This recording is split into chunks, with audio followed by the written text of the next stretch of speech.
Isabel se le cumplió el tiempo del parto y dio a luz un hijo.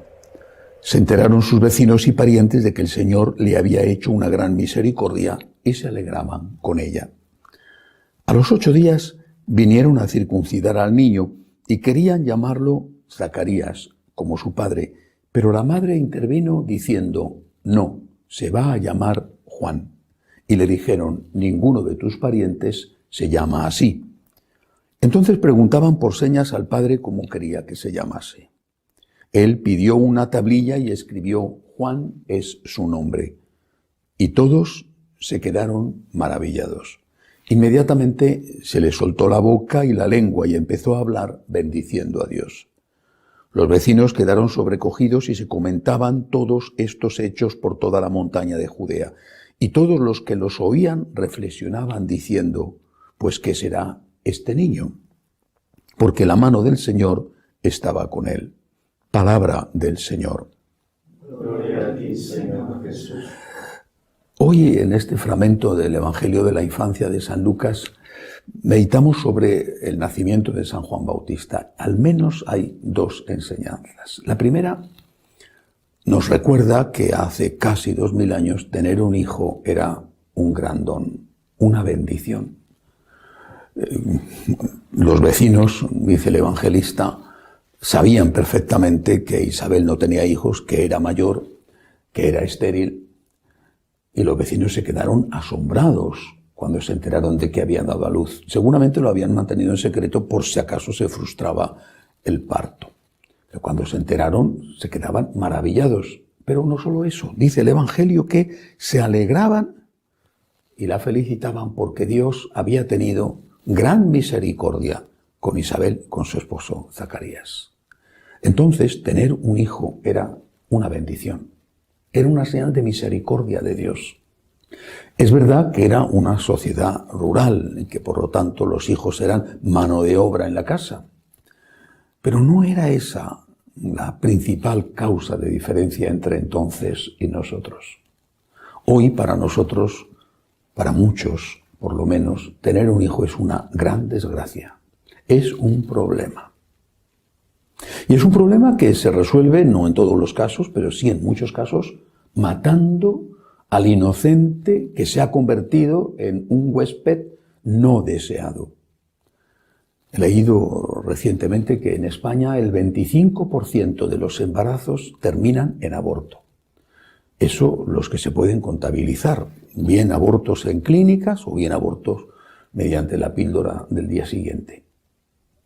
De cada 100 niños, 25 son asesinados en el vientre de su madre. El vientre de una mamá se ha convertido en el lugar más peligroso para el ser humano. Ríete tú de la serpiente de las selvas tropicales.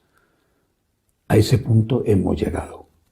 Pero no solamente esta cultura de la muerte ataca al no nacido, al inocente, sino que también se vuelve contra el anciano y contra el enfermo. La generación que sobrevivió al aborto, es decir, los que han nacido y no han sido abortados sus padres, está matando a esos padres. A ellos que no les quisieron abortar, los están matando con la eutanasia. El enfermo, el anciano, es molestia, es carga. Te quita tu precioso y escaso tiempo del descanso, te complica la vida. Esa es la diferencia entre aquellos y nosotros. Todo lo que es una complicación, todo eso tiene que ser rechazado. Hay que huir del sacrificio y del dolor. Yo no tengo hijos, soy sacerdote. Tengo hijos espirituales y algunos me dan quebraderos de cabeza, la verdad. Pero tuve padres, ya han fallecido, y estuve con mis padres, lo que me permitían mis posibilidades, pero estuve con ellos. Estuve con mi mamá. Yo estaba en Estados Unidos en ese momento cuando mi mamá estaba en la última etapa de su vida y viajaba continuamente para estar a su lado cuando la situación se volvía grave. Y no me importaba. Y me quedé muchísimas noches, muchas noches en la habitación con ella, velando, porque mi hermana también se quedaba a veces, pero tenía menos posibilidades que yo. Y no me importaba no dormir. Ella lo pasaba muy mal, con unos dolores horrorosos, horribles. Ni la morfina lograba quitarle los dolores que tenía. Y yo estaba allí a su lado. Y fue un honor y un privilegio y una gran fortuna, una gran suerte, una gran bendición estar al lado de mi madre siempre, pero naturalmente en esos últimos meses de su vida durísimos para ella. Nunca pensé, ni se me pasó por la cabeza imaginarme, decir, a ver si se muere pronto porque vaya lata que me está dando o cómo me perjudica, pero es que ni se me pasó por la cabeza. ¿Qué tipo de sociedad es esta en la que todo problema tiene que ser resuelto con la muerte? Todo el que molesta tiene que ser eliminado. ¿Alguien se pregunta alguna vez si eso no le va a pasar a él? Porque en la medida que uses, la usarán contigo. Tú también llegará un momento en que tengas una molestia y entonces molestes. ¿Te duele algo? ¿Lo dices? Inyección y se acabó. Repito, la lección que nos dan nuestros mayores no es la de acabar con los problemas eliminando a la causa del problema, sino abrazar a Cristo en la cruz y considerar ese problema como una bendición. Tengo un problema, tengo un tesoro. Si esto lo olvidamos, por lo menos nosotros los católicos, repito, nos dejamos arrastrar por la cultura de la muerte y pagamos y pagaremos carísimas las consecuencias. Una sociedad sin hijos, una sociedad que mata a los ancianos y a los enfermos, es una sociedad condenada a desaparecer. La otra lección de este fragmento del Evangelio de la Infancia es sobre Zacarías. Había dudado. Su pregunta al ángel, el mismo ángel, ángel Gabriel, pregunta al ángel no fue la de María. María preguntó, ¿cómo será eso? Mientras que Zacarías había dudado y había dicho, no puede ser, si mi mujer es estéril, dame una prueba.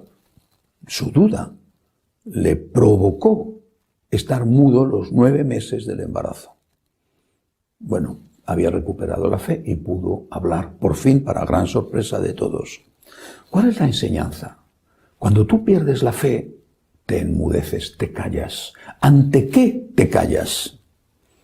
¿Ante el sufrimiento de los demás? ¿Ante las injusticias? Miras para otro lado, no tienes fe, tienes miedo. Miedo a decir, esto que estás haciendo está mal, porque temes las consecuencias, pueden ir contra ti. Miedo también, no solamente a denunciar las injusticias, sino a anunciar la verdad de Jesucristo. Tienes miedo porque no es políticamente correcto decir las cosas. No es políticamente correcto decir esto está mal y no es políticamente correcto decir tienes que hacer esto. Te conviertes en un complaciente, en alguien que dice aquello que el otro quiere escuchar, aquello que va a ser aplaudido por la mayoría, por los medios de comunicación, por los que mandan, pues que has perdido la fe. En cambio, cuando tienes fe, tienes también miedo. Como no, el soldado está en el frente y no está pensando que va de bonito haciendo un paseo militar. Tiene miedo a las balas o a todo lo que pueda venir. Tiene miedo, pero no se retira. Las guerras las ganan los soldados cansados. Y los valientes no son los que no tienen miedo, sino los que estando temblando y con mucho miedo, sin embargo, se mantienen allí en el frente sin dar la espalda al enemigo.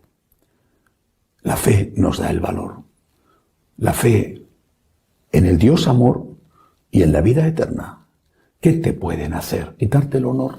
¿Quitarte la vida? Pero si hay vida eterna, el problema es ese. Se ha dejado de creer en la vida eterna. Y cuando se ha dejado de creer en la vida eterna, se deja de creer en el valor del sufrimiento redentor de Cristo y en nuestra labor como corredentores, como decía San Pablo. Y cuando se ha dejado de creer, se ha perdido esa fe, te conviertes en un perro mudo que no eres capaz de levantar tu voz para defender al oprimido, ni de levantar tu voz para decir lo que hay que hacer. Que Dios nos ayude a no quedarnos mudos ante las injusticias. Que así sea.